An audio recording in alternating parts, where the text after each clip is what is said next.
Habla Kirtop. Estos son 100 hallazgos de pantanos y ciénagas mejor conservados que en museos. El cerebro más antiguo. En una tumba predinástica de Egipto, arqueólogos hallaron restos de tejido cerebral, algo que rara vez se conserva tras la muerte. El cráneo era de una persona enterrada en una fosa simple, sin embalsamar ni tratar el cuerpo. La tumba es de finales del cuarto milenio antes de Cristo. La conservación se debió a la arena seca, alta temperatura y suelo salino, que evitaron la descomposición total de los tejidos blandos. En el cráneo hallaron una masa oscura que imitaba los lóbulos cerebrales. El análisis reveló que es tejido nervioso alterado pero identificable, no sedimento ni contaminación. El hallazgo no está vinculado a un entierro de élite. No fue sacerdote ni gobernante, solo alguien común. Su cerebro se conservó por coincidencia de condiciones, no por deseo de alguien. Este es uno de los casos más antiguos de conservación del cerebro humano y muestra cómo el azar a veces preserva lo que después se busca controlar conscientemente. El escudo del Támesis. En el año 2019, en Londres, durante unas obras de construcción en la orilla del Támesis, se encontró un objeto que de inmediato apareció en los titulares. Era un escudo. No de bronce, no de hierro, sino de madera. Tiene unos 2400 años, lo cual sorprendió, ya que se pensaba que los escudos de madera no podían conservarse tanto en sedimentos de río. El escudo era de tablillas de sauce unidas con cuero y cal pintada, decorado con círculos concéntricos rojos y negros del arte celta. Al centro tenía un humbo convexo para proteger la mano. Presenta rastros de reparaciones, grapas, parches y manchas de resina en la madera. Todo indica que el objeto no era decorativo, sino de combate. Para los arqueólogos, el hallazgo fue un descubrimiento. Antes se pensaba que los guerreros de la Edad de Hierro en Britania solo usaban escudos de metal. Aunque las fuentes mencionaban escudos de madera, no había pruebas directas. Ahora existen y están muy bien conservados. Los investigadores destacan que el escudo fue brillantemente diseñado, ligero, resistente y flexible, ideal para el combate. Pruebas mostraron que resistía golpes fuertes y su forma disipaba la energía. El fantasma marino. A fines de noviembre de 1896, dos chicos andaban en bicicleta por la playa de la isla Anastasia cuando vieron algo en la arena y dejaron sus bicicletas. En la orilla había un cuerpo grande, sin forma, rosa pálido y parecido a la goma, sin huesos, ojos ni cabeza, solo una densa masa de carne que parecía una criatura de pesadilla arrojada por el océano. El médico local, el Dr. Webb, llegó al lugar a la mañana siguiente y de inmediato se dio cuenta de que no era una ballena. Pero entonces, ¿qué era? El cuerpo era elástico, pesado y, según sus cálculos, pesaba cerca de 5 toneladas. Decidió que era un pulpo gigante desconocido para la ciencia. Luego enviaron las fotos a la universidad y el profesor Beryl, experto en cefalópodos, confirmó la suposición y nombró a la criatura como una nueva especie, Octopus giganteus. Con 6 caballos alejaron el cadáver del agua para evitar que las olas lo arrastraran. Fue una sensación local. La gente acudía a ver al monstruo de Florida como de leyendas marinas. Pero décadas después, cuando las muestras de tejido conservadas fueron estudiadas bajo un microscopio electrónico, todo se vino abajo. No había ningún pulpo gigante. El tejido estaba compuesto de colágeno puro. Era piel de ballena, descompuesta hasta el punto en que desaparecieron tanto la forma como los huesos. Actualmente los científicos llaman globstres a estas masas densas de materia orgánica que el océano arroja a la orilla, transformando un cadáver en algo similar a una criatura mítica. Pan con imagen de Cristo. En Turquía los arqueólogos encontraron un artefacto rarísimo del cristianismo primitivo, un pan carbonizado con la imagen de Jesucristo, que estuvo bajo tierra durante unos 1200 años. El hallazgo ocurrió en Karaman, en el sitio arqueológico de Toprak Tepe, antigua Arenópolis. El pan data de los siglos Sesemos, cuando la simbología cristiana empezaba a definirse. Este es uno de los 5 panes encontrados en una misma capa. Todos se conservaron gracias al proceso de carbonización natural, es decir, un calentamiento intenso sin acceso al aire. En uno aparece una imagen tenue de Cristo y la inscripción con agradecimiento al bendito Jesús. Los arqueólogos señalan que la imagen no corresponde al tipo tradicional de Pantocrátor, conocido por los íconos bizantinos, sino que muestra a Cristo como el sembrador, símbolo de fertilidad, trabajo y ciclo de la vida. Algunos panes tienen cruces y adornos, uno similar a la cruz de Malta. Los investigadores creen que es un pan litúrgico especial, un prototipo de la Eucaristía usado en servicios religiosos. El análisis químico reveló que se usó trigo molido, ceniza y sales, confirmando su fin ritual. Las condiciones de conservación permitieron que el pan no se desintegrara tras 12 siglos. Es uno de los alimentos rituales cristianos mejor preservados en la historia. Cubos de uranio de Jägerloch. Jägerloch es una ciudad pequeña en el suroeste de Alemania, bajo una iglesia y en una cámara en la roca. Entre 1944 y 1945 se intentó operar un reactor nuclear, no una bomba, sino una instalación capaz de mantener la reacción por sí sola durante horas. El equipo de Werner Geisenberg colgaba cientos de lingotes de uranio fundido en un tanque, sostenidos por cables de acero con agua pesada abajo y una capa protectora con cables e instrumentos alrededor. El esquema es sencillo. Los neutrones lentos impactan más el uranio. La reacción en cadena debe sostenerse sola. Si ocurre, la instalación está en marcha. ¿Qué salió mal? Siempre faltaba material. El uranio llegaba de distinta calidad, había poca agua pesada y la cámara era pequeña, impidiendo expandir la rejilla de cubos como se quería. Los ingenieros ajustaban soportes y racimos, añadían filas, pero la instalación no funcionaba. En papel parecía posible, pero en realidad no. En abril de 1945 llegó el grupo científico aliado Alsos. Abrieron la cámara, drenaron el tanque y cortaron los soportes. El uranio, documentos y equipo se llevaron como trofeos, sobre todo a Estados Unidos. El resto fue a centros científicos. Desde entonces, los cubos siguieron su propio destino, y a veces surgen historias. Se halló otro en el sótano de una universidad, en el laboratorio de física de un museo. Se distinguen por la marca de bisagra en el borde y la superficie oscurecida con óxido. En subastas suelen aparecer cubos de Jägerloch de origen dudoso, lo que da pie a leyendas, que los hundieron al evacuar, los enterraron en el bosque o los llevaron en los bolsillos. Muchos pasaportes de papel se han perdido. Por eso los rumores duran más que los hechos. Según la versión más candente de los conspiracionistas, los cubos de uranio de Jägerloch supuestamente se usaban no solo en la rejilla suspendida del reactor, sino también en el armazón del proyecto Die Glocke. El metal pesado se utilizaba como blindaje o piezas en la máquina tipo campana bajo Silesia. Solo hay que añadir al Jägerloch el círculo de concreto en Ludwigowite, el Cherum Violeta 525 y el apellido Kammler, y la versión está lista. Debajo de la iglesia fundían piezas de uranio para la campana, que supuestamente debía anular la gravedad. Pero cuando quitas las emociones no queda nada. No hay planos, no hay actas de entrega de materiales para la campana, no hay fotos de mecanismos a los que estos cubos se ajusten de alguna manera. Las muestras de Jägerloch muestran por su forma y marcas que son parte de una rejilla de reactor nuclear, no de una máquina del tiempo. Así, la idea de que los cubos son partes de la campana sigue siendo una leyenda sin pruebas, al igual que la campana, que probablemente solo existe en relatos. Cuchillo de Gebel el Arak. Este cuchillo, hallado a finales del siglo XIX cerca de Gebel el Arak, parece a simple vista un arma ceremonial típica del Egipto predinástico. La hoja de pedernal está bien trabajada y el mango es de marfil. Sin embargo, al observarlo, crece la sensación de que algo no encaja. En el mango hay una escena tallada con figuras humanas, barcos, grupos en combate y un personaje central sujetando 2 leones por las melenas. Un motivo muy inusual en Egipto temprano, pero común en Mesopotamia. Esta escena parece de otro mundo cultural, donde ya había imágenes mitológicas de poder, fuerza y control del caos. Para el Egipto del cuarto milenio antes de Cristo, esto resulta muy temprano y extraño. Surge una pregunta controversial. ¿Fue esta imagen prestada, resultado de contactos lejanos, o evidencia de que Egipto temprano no se formó aislado, sino en diálogo con otros centros antiguos? El cuchillo en sí probablemente nunca se usó en combate. Es un símbolo de estatus, poder y pertenencia a la élite, y precisamente en eso radica su principal valor. Esto demuestra que incluso antes de los faraones existían personas que pensaban en términos de símbolos de propaganda y demostración de poder. Esto indica que en el Egipto prehistórico ya existía una política compleja y agresiva. El cuchillo de Gebel el Arak no prueba una civilización perdida, pero sí muestra que los orígenes del Estado egipcio eran más complejos e internacionales de lo que indica la cronología simplificada. Un sonido antiguo.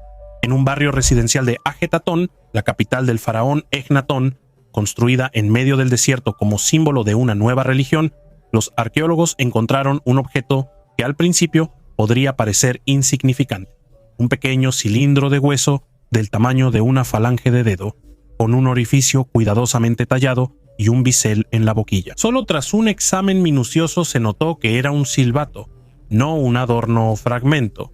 Es un hueso tubular ligero, probablemente de ave o pequeño ungulado, con superficie pulida y capa oscura interna por uso prolongado. Todo indica que se usaba y no solo se guardaba.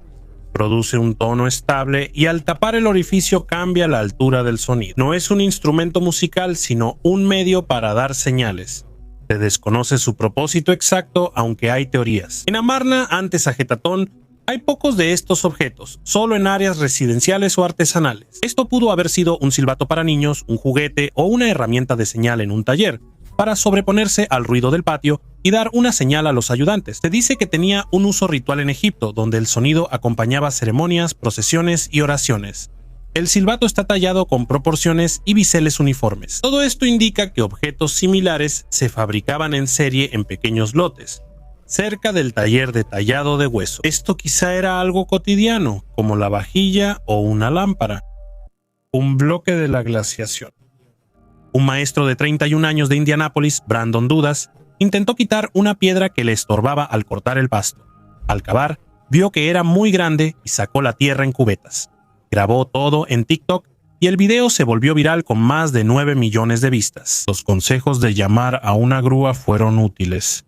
Solo así se vio que era una roca de más de 10 toneladas. Dudas estima que su antigüedad es de 10 a 15.000 años de la última glaciación. Colocó la roca en el centro del patio, la rodeó con piedras pequeñas, puso mantillo y tierra y plantó vegetación local. Quiere agregar iluminación. Así, la gran roca de la era glacial se volvió una atracción local. En entrevista con People, confesó que trabajar con la roca lo llevó a renovar el terreno, y vecinos dicen que esto motivó a otros a arreglar sus patios. Desde el punto de vista geológico, todo es sencillo. Un glaciar trajo la piedra hace mucho tiempo, y la tierra la fue cubriendo poco a poco durante muchos años. Desde el punto de vista humano, es un caso raro en el que un problema se convierte en una oportunidad para poner orden y dejar huella. Esqueletos con joya. 18 imaginen un altar en una iglesia bávara con un sarcófago de cristal, donde un esqueleto cubierto de oro, piedras preciosas, encaje y peluca descansa. Es una reliquia barroca. En los siglos XVII y XVII-XVIII, huesos antiguos de catacumbas romanas se convertían en patronos adornados de ciudades de Alemania y Suiza. Así respondía el mundo católico a la Reforma, tras perderse muchas reliquias. Se buscaba un símbolo visual que uniera a la comunidad y atrajera a los peregrinos. ¿Cómo lo lograban? Roma entregaba certificados que confirmaban que los huesos venían de las catacumbas, y solían darles nombres nuevos como Valentín o Cándido. Los huesos formaban una figura completa, rellenando partes con madera y cera. Al cráneo le ponían ojos de vidrio y lo cubrían con seda y encajes. Las monjas añadían oro y piedras preciosas, creando un guerrero celestial en un relicario dorado junto al altar. Esto actuaba en 3 niveles. Fe: la ciudad recibía un santo protector. Política: la contrarreforma mostraba la tradición católica sin debates. Economía: el templo atraía peregrinos. Y la autenticidad: las pruebas de radiocarbono para algunos de estos santos indican los siglos XVIII al XVIII. Los huesos son antiguos, el estatus de mártir no siempre se comprueba y la joyería es hecha por los talleres. Durante la Ilustración, muchas figuras se almacenaron. Ahora las restauran y exhiben como monumentos de fe y arte. El resultado no es una simple falsificación ni un milagro, sino una rara mezcla de idea religiosa, gusto barroco e identidad urbana. ¿Qué hay en la vitrina del altar? Reliquia, herramienta o espectáculo barroco. Todo a la vez, pues estos esqueletos siguen atrayendo miradas y preguntas. Pinturas murales de Hierakonpol. En Hierakonpol, uno de los mayores centros del Egipto predinástico, arqueólogos hallaron murales de aprox. 3300 a.C. Es una de las imágenes narrativas más antiguas de Egipto, mostrando escenas con personas, barcos, procesiones y violencia, no solo ornamentos o signos abstractos. Para su época, este es un nivel extremadamente raro de narración visual. En estas pinturas se repiten los mismos motivos: barcos con proas altas, figuras de personas armadas, escenas de represión y sometimiento. Algunos personajes están representados en mayor tamaño que los demás, lo que en la tradición egipcia casi siempre está relacionado con el estatus. No hay nombres, inscripciones ni títulos. La imagen muestra un modelo de poder central dominante, no un evento específico. Es curioso que estas escenas surjan antes de la iconografía real. Ya hay idea de gobernante, control y violencia como herramientas de gobierno, pero aún no existe el faraón como institución. El lenguaje visual del poder existe, pero no hay un nombre oficial para él. El rostro de Lednicki en el lago Lednica, Polonia. Arqueólogos hallaron una viga de roble de 1.34 metros, parte de un gancho que unía y reforzaba el terraplén de la fortaleza de los primeros pias. En un extremo hay un rostro humano tallado con borde ovalado, arco sobre la frente y barbilla redondeada de unos 13,5 por 10 centímetros. El rostro no miraba hacia la fortaleza, sino hacia el agua. La dendrocronología determinó que el tronco del árbol data entre 960 y 975 después de Cristo, cuando en la isla de Lednicki estaban la residencia del príncipe, la capilla y las piscinas de bautismo. En el siglo X, los eslavos rara vez tallaban rostros humanos en construcciones. Aquí, sin embargo, la imagen se colocó afuera del terraplén, como mirando al lago. Quizás sea la imagen de un espíritu del agua o del protector del cruce, o tal vez un recordatorio del cristianismo en la frontera con el paganismo. La isla es clave en el bautismo de tierras polacas y se compara con figurillas eslavas de Izvolín y los ídolos de 4 caras. Hay similitudes de estilo, pero no analogías directas. El rostro tallado se conserva y la madera se estabiliza para evitar grietas por el aire. El hallazgo se exhibirá en el Museo de los Primeros Piastos en la segunda mitad de 2026. La primera momia verde. En una tumba del cementerio egipcio en Abidos, arqueólogos hallaron un sarcófago cubierto internamente de verdín. Al principio creyeron que era cobre o moho, pero el análisis reveló un depósito mineral de malaquita. Con el tiempo, las vendas y la piel de la momia tomaron un tono verdoso. La tumba tiene unos 2.600 años. Dentro hay un hombre por los huesos y los atributos, una persona adinerada, pero no un faraón. En la tumba encontraron amuletos, vasijas con esencias aromáticas y restos de una mezcla aceitosa con la que cubrían el cuerpo antes de la momificación. Por las sales de cobre, la momia se volvió verdosa con el tiempo. Para los egipcios, el verde simbolizaba el renacimiento de Osiris, la vegetación y la vida eterna. Incluso en esta reacción química accidental hay simbolismo. El cuerpo se volvió realmente eterno, no solo metafóricamente. Los compuestos de cobre pudieron haber llegado a la tumba desde adornos, vasijas o pigmentos usados en la pintura, pero el resultado en sí es tan inusual que la momia recibió un nombre no oficial, la momia verde. Fractura de cobre. Al final del período predinástico en Egipto surgen objetos de cobre complejos para una sociedad que aún no es un estado.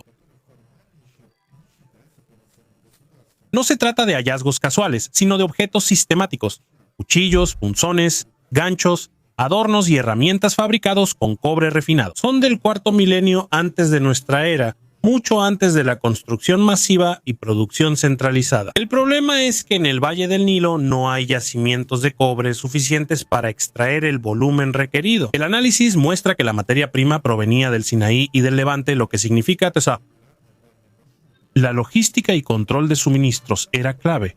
El metal se importaba, procesaba y distribuía en Egipto, principalmente para la élite. Esto se nota por la ubicación de estos objetos en tumbas ricas y rituales complejos.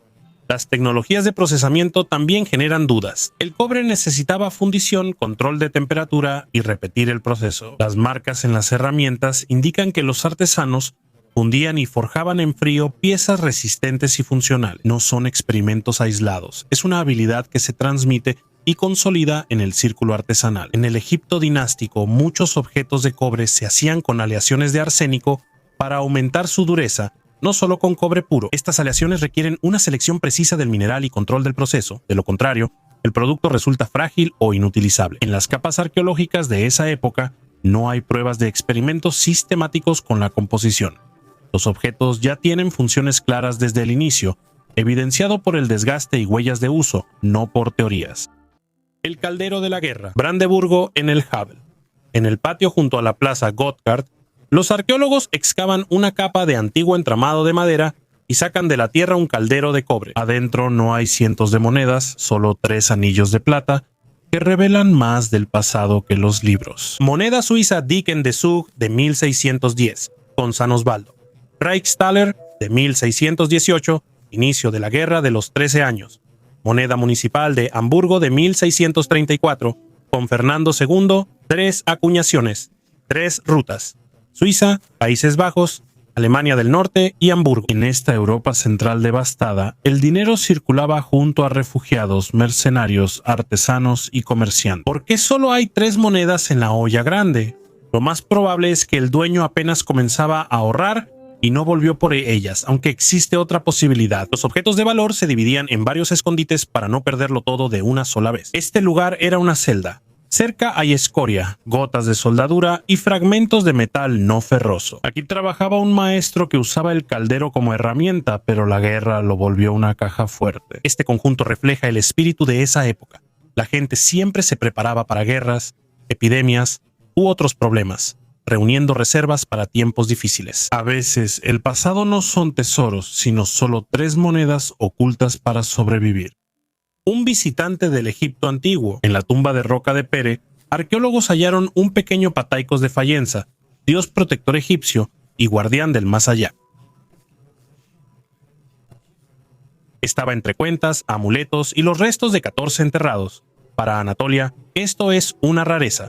En las publicaciones del Museo de Aduyaman, este hallazgo se menciona como el primero registrado aquí. De inmediato se nota que es un amuleto funcional colocado intencionalmente, no solo un adorno bonito. Pataikos en Egipto contiene el mal, aleja enfermedades y mordeduras, acompañando a las personas en pasos peligrosos. Si un amuleto así llegó a una tumba helenística de Comayene, la familia aceptó la protección egipcia en su ritual. Pere estaba en la encrucijada de Anatolia, Mesopotamia y el Mediterráneo, facilitando comercio y migración de ideas, aunque no solo por intercambio comercial. Se añadió un símbolo ajeno a los objetos funerarios locales, junto con cuentas y colgantes.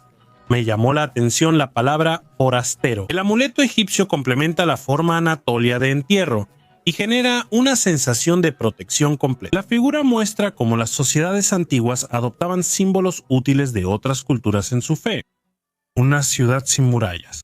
Cerca de Hrad Králové, Chequia, arqueólogos excavaron un asentamiento celta de 62 acres equivalente a 25 campos de fútbol. Monedas y cerámica datan del siglo IV a.C., última edad de hierro. La cultura se llama latén, el estilo común de armas y adornos entre los celtas de Europa Central.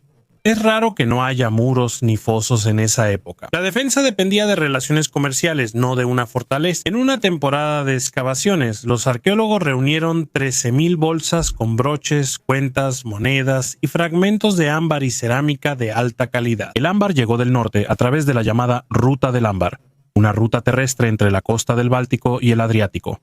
El auge de su desarrollo se remonta al siglo II antes de nuestra era. En el siglo XVIII a.C., los habitantes dejaron el asentamiento sin señales de violencia, probablemente por el cambio en las rutas comerciales. Actualmente, esta excavación es uno de los mayores complejos celtas de Chequia y muestra cómo la economía podía reemplazar las murallas. La primera momia. Antes se creía que la momificación surgió en Egipto en la época de los faraones, alrededor del 2600 a.C., junto con las pirámides y una religión formal. En tumbas del período predinástico entre el 4500 y 3500 a.C., arqueólogos hallaron cuerpos preservados artificialmente. Estos hallazgos se registraron en las regiones de Badari y el Alto Egipto, y no encajan en la explicación de la momificación natural por la arena. El análisis de tejidos reveló resinas, aceites vegetales y sustancias antisépticas aplicadas al cuerpo antes del entierro. En 2014, un análisis químico confirmó que estas mezclas tenían una función casi idéntica a la usada en la momificación clásica 1500 o 2000 años después. Esto significa que las personas experimentaban con la preservación del cuerpo mucho antes de la aparición de los sacerdotes, los textos y los cánones religiosos. También es importante que estos entierros no son casos aislados. Se hallaron rastros de tratamiento corporal en varios cementerios, lo que muestra una práctica frecuente, no excepcional. El cuerpo se posiciona, se envuelve en tela y se trata con compuestos para retardar la descomposición. Esto ocurría cuando Egipto aún no era un estado ni tenía poder centralizado. Estos hallazgos indican que preservar el cuerpo fue una medida práctica, no un dogma regional. Después surge un sistema de creencias sobre el alma, el juicio y la vida tras la muerte. La momificación comenzó como un experimento que se volvió fundamental para la civilización egipcia y perduró miles de años. Dinosaurio Yemer. Camboya, Templo Ta Prohm, siglo XVIII. En una de las nichos hay un bajorrelieve del tamaño de una palma, con el cuerpo de un lagarto, 4 patas y una fila de placas en la espalda. Los turistas lo llamaron estegosaurio, porque solo los dinosaurios del Jurásico tardío tienen esas placas en los libros de texto. El propio relieve está tallado al mismo nivel que docenas de otros ornamentos, y la piedra es la misma arenisca gris. La pared está cubierta por una fina pátina biológica. El grosor de la capa fue medido con un escáner láser. Es uniforme, sin rastros limpios que dejaría un tallado reciente. El análisis de la pátina indicó al menos 500 años de antigüedad, coincidiendo con la construcción del templo. ¿Qué observaron los arqueólogos? Las placas tienen la misma forma y disposición que las hojas de palma usadas por artistas de Toprom para enmarcar animales. Sin el borde de hojas, se ve un rinoceronte común, gran cuerpo, patas macizas y cola corta. Esta interpretación coincide con la iconografía del complejo, donde hay muchos rinocerontes en los bajorrelieves de Angkor. Ahora explicaré por qué surgió la versión del dinosaurio. A inicios de los 2000, la pátina de la piedra se deterioró, los bordes se desgastaron y la silueta parecía placas. La foto circuló por los foros de aficionados a los paleomitos, y la historia se difundió sin verificar la fuente. En 2023, al limpiar el panel con microabrasivo, surgieron restos de venas de la hoja y cortes decorativos que no suelen verse en los lomos de dinosaurios. Es un rinoceronte Ymer común y las placas son parte de una palma desgastada.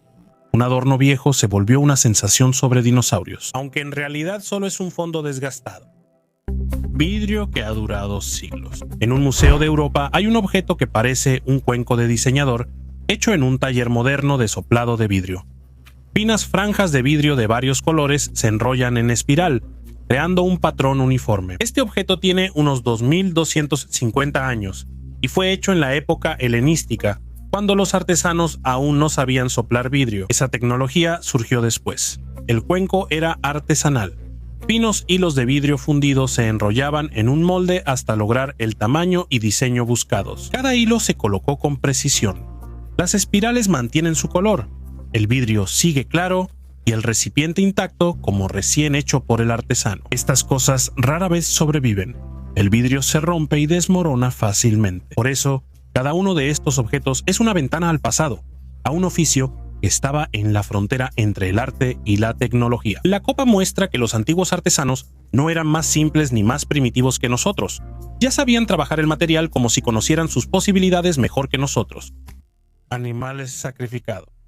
En el Egipto predinástico, los animales eran sacrificados y enterrados con fines rituales, además de ser criados y consumidos. La magnitud de este fenómeno se comprende al excavar complejos enteros. En Hieracómpolis, arqueólogos hallaron decenas de entierros de animales del cuarto milenio antes de Cristo, mucho antes de que existieran un panteón de dioses y templos formales. No eran restos ni fosas de basura. Los animales se colocaban completos, a veces en orden anatómico o con señales de sacrificio ritual. Se hallaron ganado, ovejas, cabras, perros y animales salvajes como gacelas y depredadores. Destacan los entierros de toros, huesos grandes, colocación cuidadosa y ritual repetido. Eran sacrificados en serie, no individualmente, lo que demandaba muchos recursos. Un toro adulto representa meses y a veces años de engorde. Solo los grupos con una reserva considerable de alimentos y control sobre los rebaños podían permitirse algo así. En Hieracómpolis, junto a tumbas de élite, hay una gran concentración de animales sacrificados. Un punto clave: aquí los animales representan riqueza y su sacrificio en rituales indica que los organizadores tienen excedente. Estas prácticas solo ocurren en sociedades jerárquicas y poderosas. En Hieracómpolis hallaron restos de leopardo, babuino e hipopótamo. En contextos rituales, atrapar, retener o matar estos animales requiere organización y tiempo. Estos sacrificios parecen ser actos públicos de poder, donde la persona demuestra control no solo sobre la economía, sino también sobre la naturaleza peligrosa. Los animales sacrificados se enterraban en zonas específicas, ligadas a centros rituales y entierros de élite. Esto contradice la idea de una sociedad primitiva. El sacrificio masivo de animales necesita planeación, recursos y personas que sigan el ritual. Aquí ya hay quienes mandan y quienes obedecen. Y todo esto ocurre en un periodo en el que Egipto formalmente aún no es un estado y no tiene instituciones reales establecidas. La espada del Vístula. Polonia, río Vístula, región de Tarchomín. Un pescador ve un hierro en el agua, lo jala y saca una espada medieval completa. La hoja está casi intacta en los sedimentos. La inscripción es legible y tiene pomo redondo y cruz en la empuñadura. El pescador entregó el arma a restauradores en Varsovia. Expertos confirmaron que la espada es medieval y podrán precisar más tras analizar el metal y la hoja. El río cambia su cauce, erosiona orillas y revela lo que estuvo enterrado siglos. El arma pudo caer de una barca, hundirse en un cruce o ser arrojada al agua tras una batalla. La hoja será conservada, limpiarán la corrosión, estabilizarán el metal, revisarán el filo y analizarán las marcas. Es una oportunidad de captar un detalle auténtico de la Polonia medieval. Una espada que estuvo siglos bajo el Vístula y eligió cuándo regresar. El oro de Darío. Durante las excavaciones en Persépolis, los trabajadores encontraron una caja de piedra colocada bajo los cimientos del Palacio Apadana. Dentro había 2 láminas delgadas, una de oro y otra de plata. Fueron colocadas durante la construcción hace unos 2500 años, en la época de Darío el Grande. Ambas láminas tienen inscripciones cuneiformes en 3 idiomas. Para Darío era clave que el texto se entendiera en todo el imperio. Enumera tierras, resalta su poder y agradece a Ahura Mazda. No es un objeto decorativo ni parte de un ritual. Es una declaración de quién construyó aquí, a quién pertenecía el territorio y bajo qué dios estaba el palacio. Las placas se conservaron como si acabaran de salir del taller. El metal no está agrietado y las inscripciones se pueden leer sin esfuerzo. Fueron ocultas en los cimientos, no como secreto, sino como señal para futuras generaciones, por si alguien mira bajo la piedra. Calendario del desierto. En el sur del Sahara, en Napta Playa, arqueólogos hallaron círculos de piedra y filas de megalitos de unos 8 o 7 milenios antes de nuestra era. Esto indica que surgieron miles de años antes de las primeras dinastías egipcias y las pirámides. Las piedras no están dispersas al azar. Algunas están alineadas con los puntos de salida del sol en los solsticios y otras con direcciones estelares relevantes en esa época. No es un templo ni asentamiento, sino un espacio ritual hecho por quienes ya dominaban el cielo, el tiempo y la naturaleza cíclica. Lo más extraño de Napta Playa es el contexto. Estas construcciones surgieron en una región que hoy parece un desierto, pero antes era un centro de vida estacional donde llegaban grupos para rituales de lluvia, rebaños y supervivencia. Hay fosas de sacrificio, huesos de ganado y rastros de rituales, indicando una sociedad organizada y creencias compartidas. No eran nómadas primitivos, sino una comunidad que pensaba en calendario, fechas sagradas y memoria colectiva. Por eso Napta Playa es un punto de partida clave. Antes del surgimiento de Egipto como Estado, ya existía en estas tierras una comprensión del orden, el tiempo y el ritual esenciales para una futura civilización. Daga de Turingia. Tras intensas lluvias cerca de la aldea Gudersleben, una daga de bronce apareció en la tierra. El descubridor no la movió y avisó a los arqueólogos. En el taller de Weimar confirmaron que es una daga de la edad de bronce, de unos 3500 años. Es del tipo con espiga de placas. La base ancha y plana de la hoja se fijaba al mango con remaches, normalmente hechos de madera, asta o hueso. La tecnología para su época no era sencilla. Fundición de la placa de bronce, afilado del filo, pulido en la base de la espiga y perforación de los orificios para los remaches. En estos objetos, por las marcas de los remaches, se puede ver cómo se sujetaba el mango y si la hoja soportaba la carga. Después se analiza la aleación, proporción de estaño e impurezas, rayos X y estabilización de la corrosión. Si hay restos orgánicos en la espiga, se puede reconstruir el mango. El artefacto fue encontrado sin tumba ni capa cultural. Probablemente el objeto fue empujado a la superficie por el suelo kárstico en movimiento después de una lluvia. Es un valioso hallazgo que muestra la artesanía y el intercambio en el centro de Alemania durante la Edad de Bronce. Estos puñales eran armas, símbolos de estatus u ofrendas. El contexto lo revelará la pericia. En la región está prohibido buscar sin autorización. Reportar el hallazgo protege el objeto y su información. Tras la investigación, exhibirán el puñal en el Museo Regional de Elric. Del campo será trasladado a una vitrina con una historia de origen clara. La imagen femenina de Muromá. Rusia, orilla derecha del Oká, necrópolis Zviaginsky II.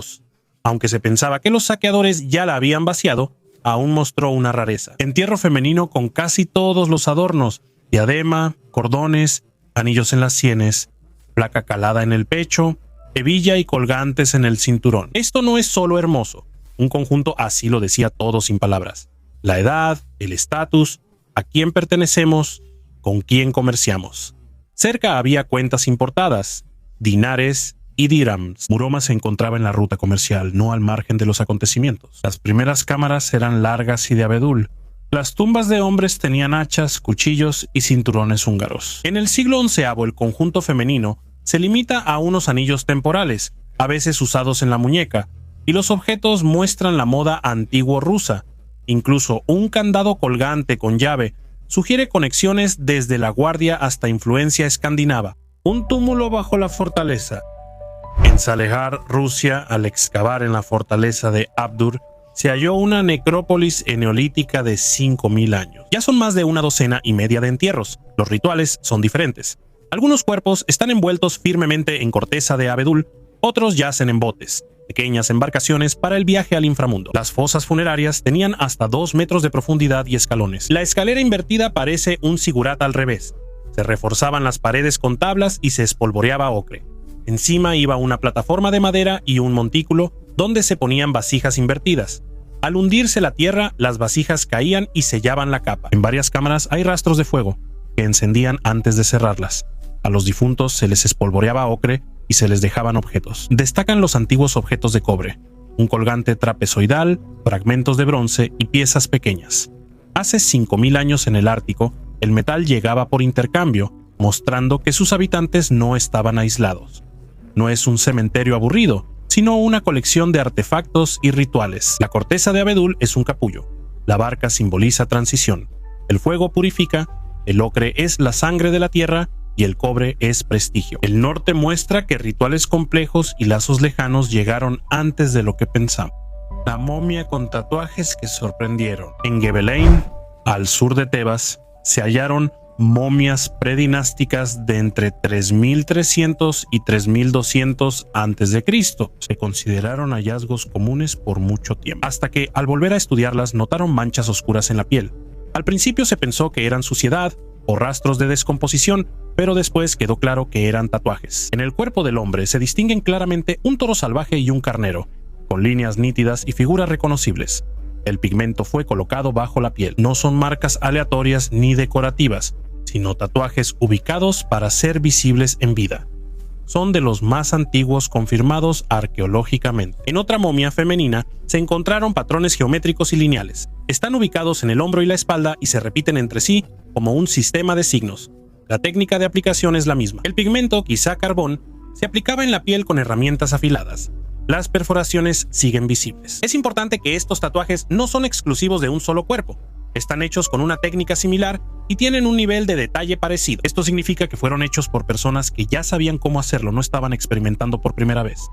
Carreta de roble. Cerca del lago Sevan, en el Chachen, Armenia, arqueólogos hallaron una antigua carreta de madera que rara vez sobrevive milenios. Estuvo enterrada unos 4.000 años, pero se conservó tan bien que su estructura permite estudiar el transporte de la edad de bronce a partir de un objeto real. La carreta es de roble, con ruedas y ejes bien conservados. Estos hallazgos son raros en el Cáucaso y otros lugares, ya que la madera suele descomponerse y casi siempre solo se hallan piezas metálicas. Aquí se mantuvo la forma completa, mostrando cómo eran y ensamblaban las carretas de la nobleza local. Lechachen destaca por su necrópolis de la Edad de Bronce, con tumbas que tenían carretas, armas y adornos. La calidad de la madera y el trabajo indican que la carreta era de alguien de alto estatus, probablemente parte del ajuar funerario. Este hallazgo muestra el transporte en Armenia en esa época y confirma que las comunidades locales usaban vehículos con ruedas antes de los grandes estados. Artefacto de Nueva Orleans. En Nueva Orleans, Estados Unidos, una pareja halló por casualidad una losa de mármol con inscripción en latín en su patio. Al principio creyeron que era decorativa, pero el texto atrajo el interés de científicos. La investigación reveló que la losa es una lápida romana de unos 1.900 años, con el nombre de Sexto Cangenio Vero, marinero de la flota imperial que murió a los 42 años. El artefacto se creía perdido desde el inicio de la Segunda Guerra Mundial. El último registro era de 1939, cuando la piedra estaba en el Museo Nacional de Arqueología de Civitavecchia, destruido luego por bombardeos aliados. Tras la guerra, se perdió el rastro de la lápida. La piedra, extraída de Italia por militares estadounidenses, terminó en manos privadas como adorno de jardín. Especialistas de la Universidad de Tulane y la profesora Susana Luznia confirmaron la autenticidad del hallazgo. La inscripción coincidía con el catálogo de inscripciones latinas de 1910. La mención de un barco nombrado en honor a Asclepio, el dios de la medicina, permitió establecer que Ver sirvió en la marina durante la época de esplendor del Imperio Romano. Actualmente la lápida está bajo la custodia del FBI. Se están llevando a cabo negociaciones entre las autoridades estadounidenses e italianas para devolver el artefacto a su país de origen. La UNESCO afirmó que este caso será ejemplo de devolución exitosa de bienes culturales exportados ilegalmente.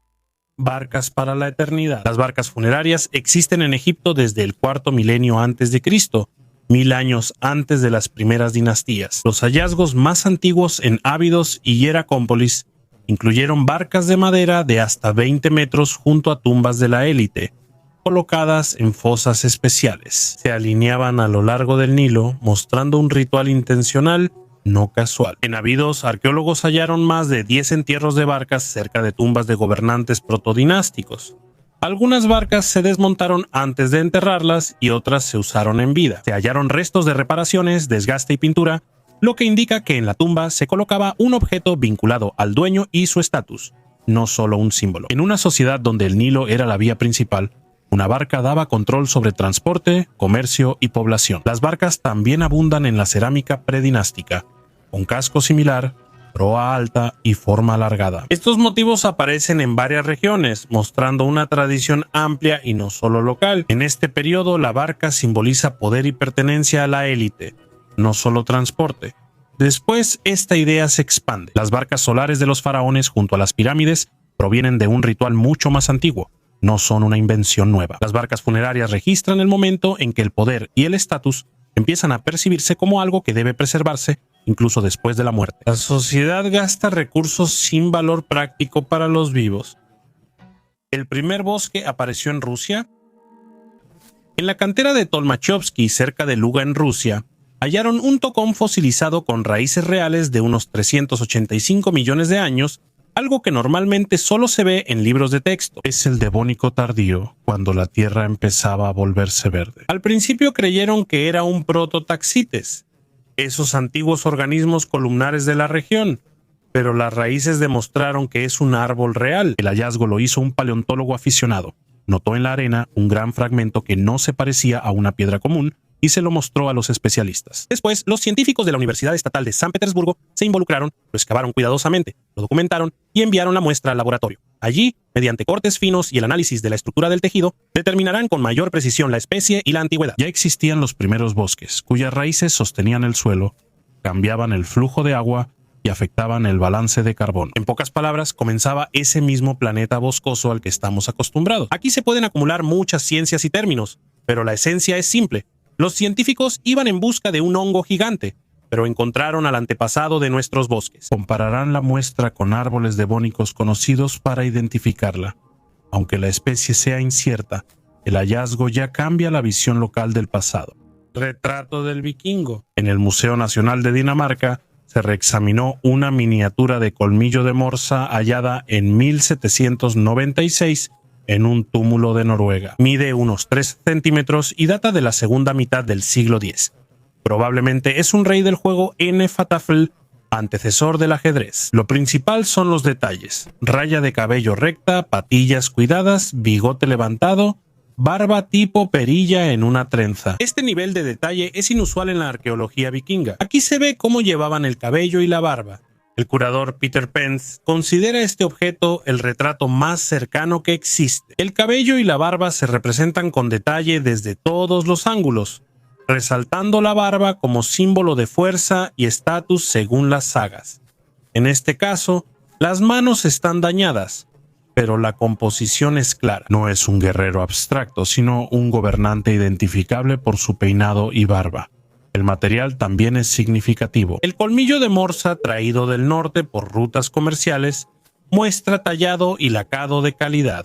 El tema elegido resalta el valor del poder y la apariencia pública.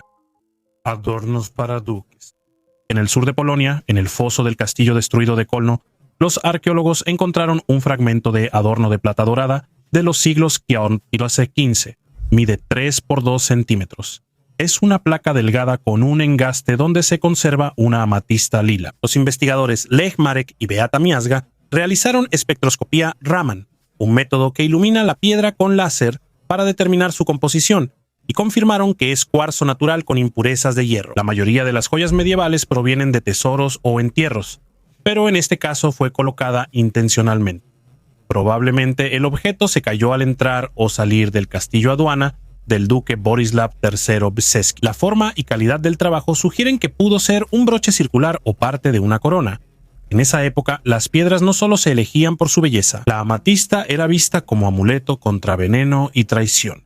Por eso se usaba en insignias de príncipes y prelados. La masa del escorpión. En Hieracómpolis se encontró una masa de piedra que hoy se conoce como la masa del escorpión. No es un arma práctica, sino un objeto ritual de piedra caliza del final del período predinástico, entre 3200 y 3100 a.C. En ella está tallada una escena que parece un momento de poder público. La figura de un hombre con corona, con una azada en las manos, frente a él filas de personas y símbolos de territorios sometidos. Esto sucede antes de que aparezca el faraón, como normalmente se entiende. Lo más extraño es la mezcla de roles. El hombre en la masa está representado al mismo tiempo como gobernante y como participante en un ritual, como si no solo gobernara, sino que personalmente abriera la tierra. No es una escena mitológica ni un dios, sino una persona viva demostrando control sobre el espacio y otros. No hay nombre ni explicación. El poder se muestra con acciones, no palabras. En esa misma masa hay escenas de violencia y sometimiento, pero no se presentan como caos, sino como un proceso ordenado. Estamos frente a uno de los ejemplos más antiguos de propaganda política tallado en piedra. La masa de escorpión es incómoda porque surge antes del sistema que debía crear. Existe un ritual, una escena pública y muestra de poder, pero aún no hay un estado con nombres ni leyes. Este objeto no explica quién es Escorpión, solo muestra cuando el poder necesita un espectador. El árbol que sobrevivió. Pocos árboles sobreviven siglos. Agua, oxígeno y hongos los destruyen antes que cualquier arqueólogo. Por eso los hallazgos orgánicos son especiales. Revelan la forma y el trabajo del artesano. En una excavación en el oeste de Rusia se halló un objeto de madera, una pieza alargada con hendiduras para los dedos y un extremo tallado. Por su forma es un mango superpuesto o un elemento de sujeción que alguna vez funcionó junto con cuero, una incrustación de hueso o una placa de bronce. Se aprecian marcas paralelas y huellas de cuchillo y gubia. Por la frecuencia de estas marcas se pueden distinguir las etapas del trabajo, un desbaste grueso seguido de un lijado y, en algunos lugares, un acabado con abrasivo. La microscopía revela porosidad y anillos de crecimiento, permitiendo identificar la especie de madera, usualmente abedul o aliso. Son fáciles de trabajar y se agrietan menos al secar. El radiocarbono y la cerámica los ubican entre el final de la edad de piedra y el inicio de la edad de bronce. Tras extraer la madera, se mantiene en tela húmeda y después se lleva a un baño con polietilenglicol. Así se reemplaza el agua en las paredes celulares por el polímero, para que la pieza no se deforme durante el secado. Después, se realiza un secado lento al vacío. Ya durante la conservación, aparecen detalles. En el extremo queda una pequeña marca de corte que indicaba el lado de ensamblaje, y en el lateral, microagujeros para el cordón de remache. Son detalles pequeños, pero de ellos se construye el escenario de uso. La empuñadura se insertaba en una ranura, se fijaba con cordón o pasador y operaba bajo carga. Los misterios del asentamiento chino. En Chongqing, provincia de Zhejiang, al construir una planta de tratamiento de agua, hallaron capas de suelo inusuales. Arqueólogos del Instituto de Reliquias Culturales y Arqueología Provincial hallaron restos de un asentamiento costero de unos 2500 años. El hallazgo es de la época del reino de Yue, que existió durante los reinos combatientes, del 475 al 221 a.C. Las excavaciones mostraron que Baicaoyuan era un centro comercial y marítimo. Hallaron dos grandes estructuras de madera que suman 1300 metros cuadrados. La primera es una casa sobre pilotes con terrazas y paredes de paja, juncos y postes de madera atados con cuerdas de hierba. La segunda es una plataforma sólida de 10 filas de pilotes junto al río Cao. Esta construcción exigía cálculos y conocimientos de cargas y humedad del suelo. Expertos afirman que las uniones de espiga en madera muestran comprensión de la construcción tridimensional, típica de dinastías posteriores. En el lugar se encontraron urnas de barro, tazones de porcelana, taladros de bronce y trípodes de piedra. Llamaron especial atención los entierros de cerdos, los esqueletos completos de los animales, colocados a lo largo de la orilla, Probablemente formaban parte de un ritual de sacrificio. Estos rituales muestran que los habitantes relacionaban el agua con la fertilidad y la vida. Actualmente los arqueólogos y las autoridades municipales están preparando un plan para reducir el territorio como reserva arqueológica. El lugar es llamado una cápsula del tiempo de la Edad de Bronce tardía, que ayuda a entender cómo se construían las ciudades en la antigua China, dependientes de los ríos y los mares. Comercio a larga distancia. En capas del Egipto predinástico, arqueólogos hallan objetos imposibles de fabricar en el Valle del Nilo, como cuentas de lapislázuli, hojas de obsidiana, conchas marinas y piedras raras, descubiertos en entierros y asentamientos del cuarto milenio antes de Cristo. El lapislázuli, por ejemplo, se extraía en la región del actual Afganistán, que está a varios miles de kilómetros del Nilo. Estos objetos no están en un solo lugar ni son casos aislados. Aparecen en varias regiones del Alto Egipto en entierros de alto estatus, a veces reunidos intencionalmente. Las cuentas de lapislázuli son similares en tamaño y forma. Las herramientas de obsidiana se hacían igual y llegaban regularmente a Egipto. No eran trofeos ni hallazgos raros. La obsidiana destaca especialmente. Sus fuentes están en África Oriental y Anatolia, y cada pieza se identifica por su composición química. El análisis revela que parte de la obsidiana en Egipto proviene de regiones a cientos o miles de kilómetros. Este material no era decorativo, se usaba para herramientas de corte y las marcas demuestran su uso. Las conchas marinas se encuentran en enterramientos ubicados en lo profundo del Valle del Nilo, lejos del mar. Se llevaban allí ya convertidas en adornos o amuletos. Estos objetos están en capas sin fuentes escritas ni nombres de gobernantes. Los objetos registran el movimiento de materiales, personas y habilidades a distancias difíciles de conciliar con la imagen de comunidades locales e aisladas. Un Ferrari enterrado. En el patio trasero de una casa en Los Ángeles, bajo tierra, hallaron un Ferrari Dino 246 GTS casi nuevo. No un tesoro ni artefactos antiguos. El auto fue enterrado a poca profundidad, envuelto en plástico y con toallas tapando los orificios, como si quisieran conservarlo, no ocultarlo. Los detectives esperaban hallar cadáveres o drogas, pero solo encontraron un interior vacío con piezas de auto deportivo bien conservadas. La revisión reveló que el Ferrari fue robado hace 3 años. El dueño cobró el seguro y el caso se cerró. Pero, ¿por qué enterrar un auto así? Después, un detective admitió que ningún niño halló el auto. Un informante les indicó dónde excavar, buscando un trato. La investigación reveló que los ladrones debían hundir el auto en el océano, pero prefirieron ocultarlo y volver, aunque nunca lo hicieron. La aseguradora subastó el auto desenterrado y el nuevo dueño lo restauró totalmente. Un carnero en el bosque espeso. Ur, en el sur de Irak. En 1928, Leonard Bully abre una tumba real y encuentra lo que parece un palo de madera desmoronado con restos de metal. Después de la restauración, aparece una figura. Un animal sobre sus patas traseras se estira hacia una estructura arbustiva ramificada. Le llamaron poéticamente el carnero en el matorral, aunque en realidad es una cabra de cuernos rizados. Data de unos 2550 años antes de nuestra era, es decir, hace unos 4500 años. Las estatuillas se hallaron en la tumba de un noble sumerio, junto a restos sacrificados. 68 mujeres y 5 hombres. Era un ritual de estatus. La persona no iba sola al más allá. El carnero es de madera recubierta con láminas de cobre dorado, lapislázuli y concha. El patrón romboide en la base podría aludir a montañas, y el arbusto se interpreta como el árbol del mundo, unión entre tierra y cielo. Hay una versión práctica. Las figurillas eran soportes para copas en rituales de sacrificio. El animal se alza sobre sus patas traseras y sostiene la rama para colocar un recipiente con líquido sacrificial. En un solo objeto se concentra el mundo sumerio. Sacrificios, élites, artesanos, simbolismo cósmico y el inventario del altar. El carnero en el arbusto muestra cómo antes la belleza, la fe y lo cotidiano se unían en un solo objeto, lo que ha permitido que estos artefactos duren miles de años.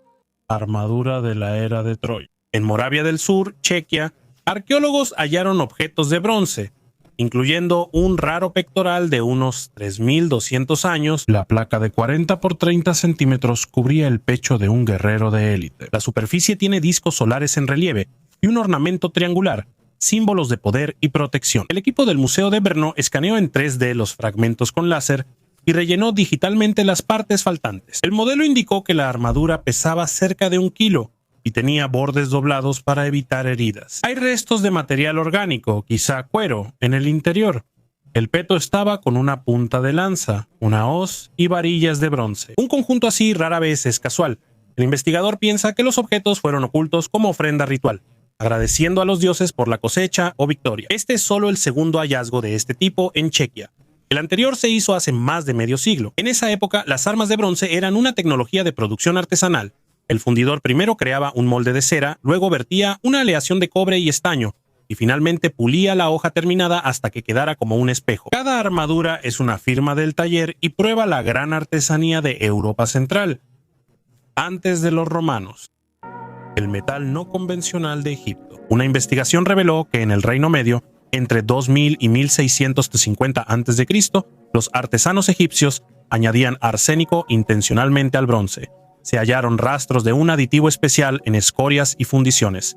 Los spaces son ricos en arsénico. No es una impureza accidental del mineral, sino un ingrediente consciente que se añadía para que la aleación fuera más dura, el filo durara más y el desgaste en el trabajo fuera menor. Un equipo de la Academia Checa de Ciencias, junto con colegas de El Cairo y Francia, realizó los análisis. El resultado indicó que la composición del bronce era constante, demostrando que los talleres contaban con suministros estables y un proceso tecnológico definido, no experimentos al azar. Además, los científicos concluyen que el plomo del space puede alterar los indicadores isotópicos, lo que ha llevado a sobreestimar el origen del cobre en varios estudios.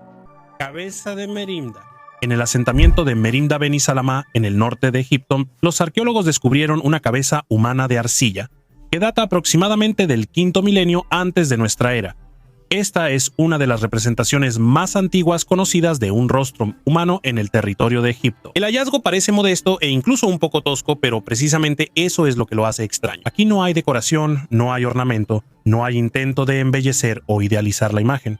Solo hay un rostro modelado en arcilla y dejado en la capa habitacional del asentamiento. La cabeza no fue hallada en un entierro, templo o pozo ritual, sino entre restos de vida cotidiana y actividades domésticas. Los rasgos faciales son simples pero conscientes. Ojos, nariz y boca no son abstractos ni máscara. Es claramente una cabeza humana separada del cuerpo. Este hallazgo es inusual para su época. En las culturas tempranas de Egipto rara vez se representaban personas en 3D, predominaban animales, símbolos y motivos geométricos. Por eso, la aparición de un rostro humano en arcilla parece un paso consciente cuyo significado aún no está claro. No sabemos a quién representaba ni su propósito. La arqueología solo registra que existió. El primer rey. Belice Selvage Caracol. Por casi 40 años, los arqueólogos Arlen y Diana Chase excavaron escaleras, mercados y presas hasta llegar al corazón del complejo Khan, el lugar celestial. Bajo el grosor de las losas encontraron un pasadizo estrecho, detrás del cual se abrió una cámara pintada con cinabrio. En el suelo, un esqueleto con hombros de cuentas de jade, rodeado de 11 vasijas pintadas, tubos de hueso tallado, una máscara de mosaico y conchas de espondiluz, color carne cruda. Los jeroglíficos en las estelas llaman desde hace tiempo al primer gobernante Mano de Trueno. Ahora el texto concuerda con el hueso, fechado hacia el año 350, poco después de la ascensión en 331. Caracol ya era independiente antes de la llegada de enviados de Teotihuacán en 378. No despertó por influencia, ya gobernaba, comerciaba y recaudaba tributos. Los objetos alrededor del cuerpo tienen significado. El jade representa sangre real, el cinabrio simboliza sacrificio, las conchas de espondilus indican comercio caribeño y los tubos de hueso eran usados por sacerdotes para inhalar cacao antes de rituales. No es una colección aleatoria, sino retratos del Estado en la cápsula personal de su fundador. Para los científicos, este esqueleto es el inicio de la historia de Caracol, escondido por casi 1500 años. Hacha de guerra Fiscum. Parece un boomerang de obsidiana negra, pero en realidad es un hacha de guerra de élite del Neolítico tardío. Un pescador del lago noruego Fiscum lo sacó con su red en la década de 1780, pesó 700 gramos de basalto macizo, liso como mármol pulido. La datación entre 2850 y 2350 a.C. ubica el artefacto en la cultura de las hachas de guerra. Destaca su simetría perfecta. La hoja alargada, similar a la quilla de un bote, tiene un orificio para el mango perforado desde ambos lados con taladros de piedra, lo cual tomaba días. ¿Por qué tanto esfuerzo? Estas hachas rara vez se usaban como armas, ya que casi no presentan bordes dañados. Era un símbolo de estatus. Al sostenerlo, todos ven que tienes un material raro y la habilidad de artesanos lejanos. Pulir hasta lograr brillo de espejo es distinto. El basalto se lijaba con arena de cuarzo hasta que la superficie brillaba. El hacha era un espejo negro usado en rituales. Al reflejar el sol, iluminaba el rostro del dueño y mostraba su vínculo con los cielos. Actualmente, el hacha de Fiskum está en el Museo de Historia de la Cultura en Oslo. Bajo el vidrio parece un objeto moderno, aunque tiene 5000 años. Ataúd lacado. En el año 2018, en la provincia china de Jiangsu, los arqueólogos descubrieron un ataúd lacado único de 700 años de antigüedad de la época de la dinastía Yuan. Su superficie roja se conservó gracias a la laca multicapa que protege la madera de la humedad y daño. Los ataúdes lacados eran un símbolo de alto estatus en China, y su creación requería tecnologías complejas. La laca se aplicaba en varias capas y luego se pulía hasta obtener brillo. Este método permitió que el ataúd sobreviviera siglos casi intacto. El hallazgo es relevante porque la dinastía Yuan dejó pocas sepulturas y este ataúd puede revelar mucho sobre sus tradiciones funerarias. La paleta de Narmer. La paleta de Narmer se halló en el templo de Hieracómpolis. Es una losa de pizarra oscura de unos 64 centímetros de alto que data de alrededor del año 3100 a.U.N.E. Formalmente es una paleta de cosméticos, pero nunca se usó en la vida diaria. Es demasiado grande, detallada y llamativa. Se muestra a una persona con la corona blanca del Alto Egipto, alzando una masa sobre un prisionero. El gobernante es mucho más grande que los otros. El gesto se capta en el golpe. Un sirviente está cerca y enfrente, un enemigo sometido. Al otro lado hay alguien con la corona roja del Bajo Egipto. Él lidera la procesión y ve los cuerpos decapitados de los enemigos en orden. Al centro, los cuellos entrelazados de criaturas fantásticas aparecen ya en su forma final. El nombre de Narmer aparece con signos y enmarcado, siendo de los primeros casos donde el nombre de un gobernante se registra junto a su imagen. La paleta se colocó en un templo, no en una tumba. No tiene inscripciones explicativas ni cuenta la historia con palabras. Todo se transmite por posturas, escala y orden de las figuras y escenas. Ídolos de bajo. Si de un estanque solo queda una zanja con maleza, llega una excavadora para restaurar la naturaleza. Los trabajadores limpian, retiran lodo y forman orillas. Y es en esos momentos cuando los arqueólogos encuentran algo del pasado. Bajo 1 metro de lodo, arqueólogos hallaron figuras de piedra, losas con hombros, cabezas insinuadas y ranuras por ojos. Algunas zonas están pulidas, otras tienen astillas y una superficie tiene una marca de ocre, como si la hubieran pintado para un ritual. No es decoración de jardín, sino ídolos antropomorfos clásicos que antes se ponían en orillas y cruces de caminos. La antigüedad puede ir del Neolítico tardío a la Edad de Hierro temprana, según lo determinen los laboratorios. El contexto también es relevante. Las figuras estaban junto al agua, lo que significa que estaban relacionadas con los cruces, de una orilla a otra. Del pueblo al campo, de los vivos a los antepasados. El lodo aquí actuó como una caja fuerte. En el agua hay poco oxígeno, por eso la superficie no se desgastó. Las inscripciones son más legibles que en las piedras expuestas. Hay marcas de desgaste en los extremos, señalando varios traslados por cambios en el cauce. Se ven huellas de estacas en el suelo. Un ídolo así se clavaba, fijaba, apuntalaba y a veces rodeaba de piedras pequeñas como en los altares. Existen teorías sobre marcas de linderos o protección de cruces. Otra versión es que era una señal de un lugar público para rituales o reuniones. Estos hallazgos recuerdan la responsabilidad, pues el dragado suele destruir la capa cultural. Aquí se actuó a tiempo, llamaron a expertos, documentaron y extrajeron con cuidado. Ahora sigue la conservación, la microscopía y el intento de encontrar cerca hoyos de sacrificio o fragmentos de cerámica que permitan una datación precisa. Un sitio raro para una esfinge. La esfinge está en un sitio incómodo para un monumento antiguo. No está hecha de bloques como las pirámides, sino de una sola roca en una depresión que se inundaba incluso en la antigüedad. Está muy dañada. Y ya en la época del Nuevo Reino, los egipcios realizaban grandes trabajos de restauración, como si hubieran heredado un objeto que ya era antiguo incluso para ellos. Esto está documentado en inscripciones y capas de restauración, no en fantasías posteriores. Pues lo más extraño es que no hay pruebas directas de la construcción, ni inscripciones, relieves del proceso o asentamientos de constructores. Para Egipto, esto es una anomalía. Las pirámides están mejor documentadas que la esfinge. aunque son mucho más complejas. Su relación con Jafra se basa en contexto, ubicación y similitudes de estilo, no en pruebas directas. La esfinge es un gran objeto sin identificación, lo que generó controversias. Los geólogos prestaron atención a las huellas de destrucción, los arqueólogos a los extraños vacíos y pozos alrededor, y los historiadores al silencio de las fuentes. Ninguno de estos factores por sí solo prueba una fecha diferente, pero juntos hacen que la esfinge sea un objeto incómodo para la versión simple. Lo relevante no es si es mucho más antiguo que las pirámides, sino otra cosa. Los hallazgos predinásticos prueban que Egipto dominaba símbolos, cuerpos, rituales y espacio antes de los faraones. En este contexto, la esfinge pasa de ser un milagro aislado a formar parte de un largo proceso, cuyo inicio conocemos, pero cuyo final aún no entendemos completamente. Anillo de oro. Jerusalén, la ciudad de David. Debajo del piso de un edificio tardorromano y bizantino temprano, los arqueólogos encontraron un pequeño anillo de oro, de aproximadamente 2300 años de antigüedad. Es decir, aún del periodo del Segundo Templo y la influencia helenística. Es liso y sencillo. El anillo estaba en una capa técnica del cimiento, cubierto por material de construcción, lo que indica que lo pusieron ahí durante la cimentación.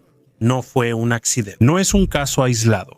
En la misma zona hallaron otro anillo similar y varios adornos pequeños bajo los cimientos este año. Investigadores recuerdan que en la época helenística, jóvenes o sus familias enterraban joyas y objetos infantiles en los cimientos de la casa nueva, un símbolo de la transición a la vida adulta y una petición de protección.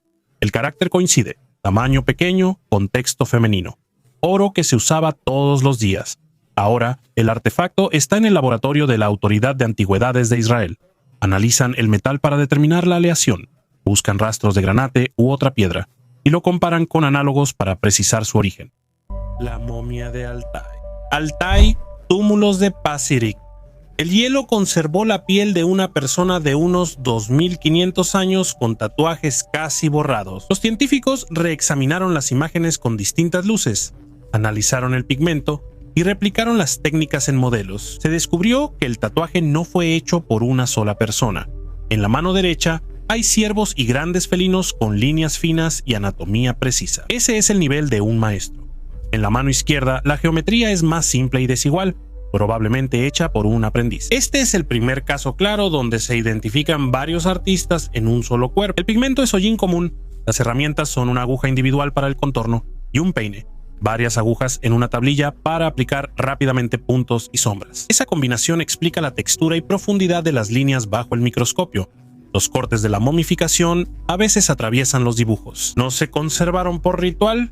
Los tatuajes eran cotidianos, señal de estatus, grupo o símbolos personales. Por las líneas en la piel se puede leer la organización de la comunidad de la Edad de Hierro. Hay maestros, aprendices y un ornamento corporal valioso en vida, no tras la muerte. El vestido más antiguo. A fines del siglo XIX en Tarkan, al sur de El Cairo, arqueólogos hallaron un vestido de lino que por mucho tiempo no se consideró especial, pese a su tela fina, costuras prolijas y corte complejo. En esa época, esto era tan común que no levantaba sospechas. El análisis de radiocarbono reveló que el vestido tiene unos 5000 años, perteneciendo al inicio de la civilización egipcia, antes de las dinastías clásicas. El vestido no era solo tela, sino que estaba hecho a medida, con pinzas, pliegues y diseño preciso, requiriendo mediciones exactas y habilidades para trabajar la tela en movimiento. No es una prenda primitiva, sino compleja, similar en confección a ejemplos posteriores. Para una sociedad llamada primitiva en los libros de texto, esto es un gran avance tecnológico. Lo más sorprendente es su magnitud. Un vestido así no fue un experimento único. Debió haber una cadena de producción detrás. El cultivo del lino, el procesamiento de las fibras, el tejido, los estándares de tamaño y los especialistas que se dedican a esto de manera constante. Todo esto habla de una capa artesanal desarrollada y de una demanda constante por parte de la élite, que no surge de la nada. El vestido de Tarkan rompe la idea habitual de una antigüedad tosca. Muestra que, incluso en la etapa más temprana, Egipto era una sociedad con un alto nivel de cultura cotidiana, donde se prestaba atención no solo al ritual y al poder, sino también a la forma, el cuerpo y la apariencia. Este es otro detalle que no concuerda con la idea de un inicio lento y primitivo. Zafiro real. Este anillo es de finales del siglo XIV o principios del XV, cuando el trono inglés pasó de Ricardo II a Enrique Quisieto. El cristal azul sólido fue tallado de una sola pieza de zafiro, Los artesanos no montaron la piedra en un engaste, sino que convirtieron la propia piedra en un anillo monolítico. Ese trabajo necesitaba una gema rara y polvo de diamante, el único abrasivo que pule el corindón. En la Edad Media, el zafiro simbolizaba la justicia. Reyes y obispos lo usaban al firmar tratados, creyendo que quien rompiera un juramento sufriría fiebre. En la talla hay un pequeño escalón donde el joyero desgastó la superficie para evitar que la herramienta resbalara. El anillo pesa menos de 10 gramos, pero en el siglo XV su precio era equivalente al de una buena armadura de caballero. Probablemente, la pieza pertenecía a alguien de los altos vasallos de la corte. Los documentos incluyen el zafiro en el tesoro de Norwich, enterrado en los disturbios lollardos y hallado 5 siglos después. Una espada fuera del tiempo. En 1965, en Ubey, arqueólogos hallaron en una tumba inundada una espada que llevaba unos 2500 años bajo el agua. Estaba en una vaina de madera, sin conservación ni protección, pero parecía recién fabricado. La hoja relucía, el diseño era nítido y cortaba el papel. Tenía grabado el nombre del dueño, Gullian, rey de Yue. Esta espada no es solo un arma, su precisión, aleación, pulido y vaina son de altísimo nivel. Sobrevivió siglos de guerra y olvido y sigue intacta. Los científicos aún no saben cómo es posible. El hecho de que este objeto haya llegado funcional ya es un descubrimiento. Esta espada demuestra que algo puede conservar la historia mejor que las palabras. Deformación artificial de cráneos. En sepulturas predinásticas del Alto Egipto, arqueólogos hallan cráneos humanos con formas no naturales. La frente es alargada hacia atrás y la parte posterior de la cabeza aplanada. La bóveda craneal está alterada, pero los huesos están bien fusionados y sin trauma. Estos cambios ocurren solo en la primera infancia, cuando el cráneo aún es blando y sensible a presión. Las huellas muestran un proceso gradual y controlado. El cráneo cambiaba durante meses o años, no rápidamente. Usaban vendajes o elementos rígidos para fijar la cabeza del niño en cierta posición. La simetría de las deformaciones y la repetición descartan casualidad o enfermedad. Estos cráneos son raros y no era una práctica común. Aparecen solo en entierros especiales, lo que indica que pocos la experimentaban. No hay explicaciones escritas, imágenes del proceso, ni símbolos que aclaren su significado. Una botacita congelada. Esta bota es un artefacto del pasado con más de 2300 años. La hallaron en un túmulo del Altai montañoso, donde el permafrost la conservó intacta. Es un calzado escita hecho de cuero y decorado con patrones intrincados, y la suela está cubierta de cuentas brillantes. Esta decoración indica el alto estatus de su dueño. Probablemente formaba parte del atuendo de un noble o una noble escita. Los escitas destacaban por su destreza militar y su habilidad para crear objetos artísticos. Su ropa era práctica y muy hermosa. Incluso la suela de la bota estaba decorada. Quizá era un elemento ritual o simplemente el deseo de lucir elegante incluso después de la muerte. El espejo de Oxfordshire. El espejo hoy es común, pero antes era visto como un artefacto mágico. Frente a ustedes hay un espejo celta de bronce hallado en Didcot, Inglaterra, creado en el primer siglo a.C. Es uno de solo 18 encontrados hasta hoy. En la Edad de Hierro, estos objetos eran muy raros y solo los tenían algunos sacerdotes o mujeres nobles. ¿Para qué se usaba? Belleza, rituales o comunicación con el otro mundo. En culturas antiguas, los espejos eran vistos como portales sobrenaturales y quizá este espejo tenía un papel en rituales chamánicos. Con delicados patrones, este artefacto es uno de los hallazgos más enigmáticos de Gran Bretaña. Su verdadero propósito se perdió con el tiempo, pero quién sabe, tal vez guardaba más que un reflejo. Cigarra de jade. Frente a ustedes hay una cigarra de jade, hecha en la dinastía Zhou occidental. Este artefacto tenía gran significado simbólico. En la cultura china, la cigarra simbolizaba renacimiento e inmortalidad, y el jade, eternidad. Esta figura se ponía en la boca del difunto antes del entierro para ayudar a su alma a renacer en el más allá. Las huellas de pintura roja en el artefacto son relevantes, ya que el rojo simbolizaba protección y buena suerte. El tallado fino muestra la gran habilidad de los antiguos artesanos chinos. Observen los ojos, las patas dobladas y los patrones que dan a la figura un aire místico. Estos objetos se usaban en rituales y mostraban las creencias religiosas de esa época. Almacén de grano en un oasis. En el oasis de Fayum, lejos del Nilo, arqueólogos hallaron vestigios de la cultura Fayum-A, que existió entre 5400 y 4400 a.C. No hay grandes asentamientos ni monumentos, pero algo destaca en las excavaciones. Grandes almacenes de grano, fosas profundas donde se hallaron restos de cebada y escanda. El grano se almacenaba en grandes cantidades por largos periodos, no solo por recolección de plantas silvestres. Cerca hay hoces con insertos de piedra, envases de madera o hueso. Estas herramientas son para uso frecuente y reutilizable, no para experimentos ocasionales. Fayum-A muestra a Egipto desde otra perspectiva, sin rastros de poder, entierros de élite o centros rituales, pero con clara comprensión del ciclo del tiempo y la planificación. La gente cultivaba, recolectaba y almacenaba alimentos para el futuro, siendo una de las primeras economías sostenibles de la región, anterior al Estado. Barra metálica. ¿Cómo explicar este artefacto? En una piedra hallada en las montañas Masun de China, el coleccionista Chizilin Ban encontró una barra metálica roscada similar a un tornillo, pero lo más extraño es que la roca sólida se formó alrededor de él, lo que sugiere que el hallazgo podría tener millones de años. Algunos creen que es un meteorito con un artefacto extraterrestre adentro. Algunos piensan que es un antiguo objeto tecnológico que llegó a la Tierra por razones desconocidas y se fosilizó. Los escépticos, por su parte, creen que simplemente es una formación natural rara y que el tornillo no es más que un organismo marino fosilizado. Lo más interesante es que se han hallado descubrimientos similares en varias partes del mundo. Coincidencia o prueba de tecnología antigua desconocida. Este artefacto sigue siendo uno de los enigmas arqueológicos más misteriosos. Nueva especie depredadora. Científicos hallaron en el desierto egipcio el cráneo de Bastetodon syrtos, una nueva especie de depredador de hace 30 millones de años.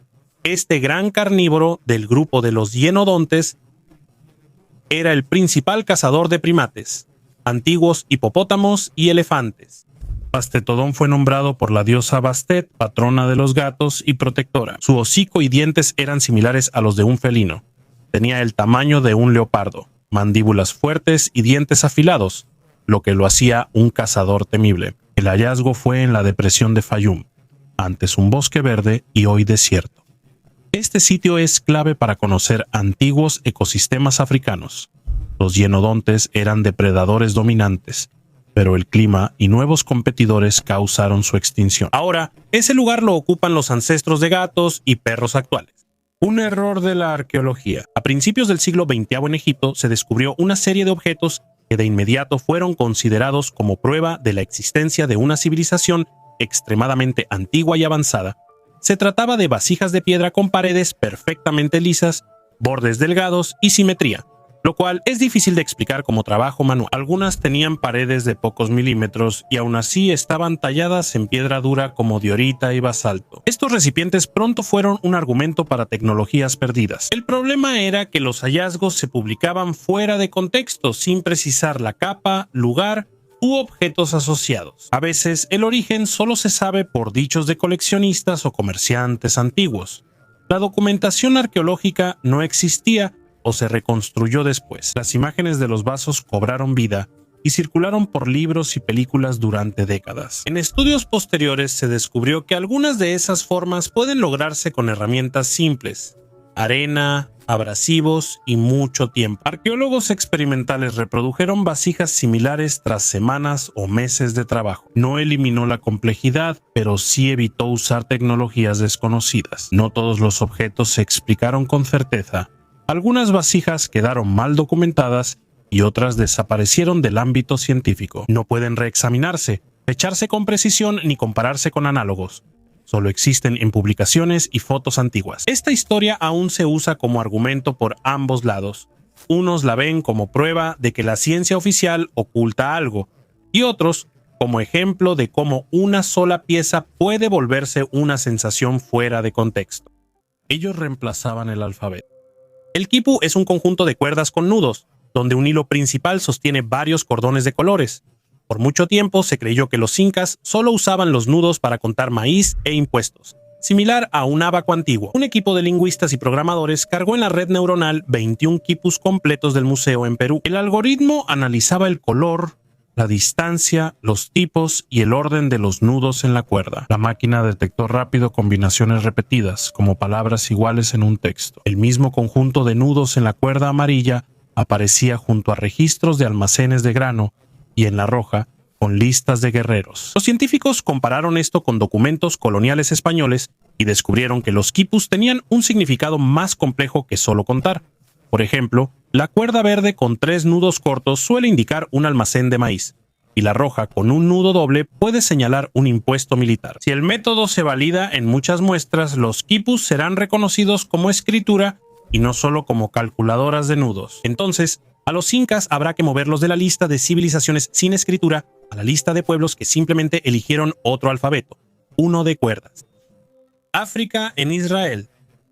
En el sur de Israel, en el desierto del Negev, los arqueólogos investigaron la colina Tel Mal-Yata, uno de los lugares que se asocia con la ciudad bíblica de Malata. En hallazgos del siglo VI junto a tumbas cristianas, hallaron 5 figurillas talladas en madera negra. El ébano de Ceilán solo crece en el sur de India y Sri Lanka, lo cual ya es misterioso, pero lo sorprendente son los rostros. Las figurillas muestran torsos masculinos y femeninos con rasgos expresivos, pómulos anchos, narices achatadas y frente alta.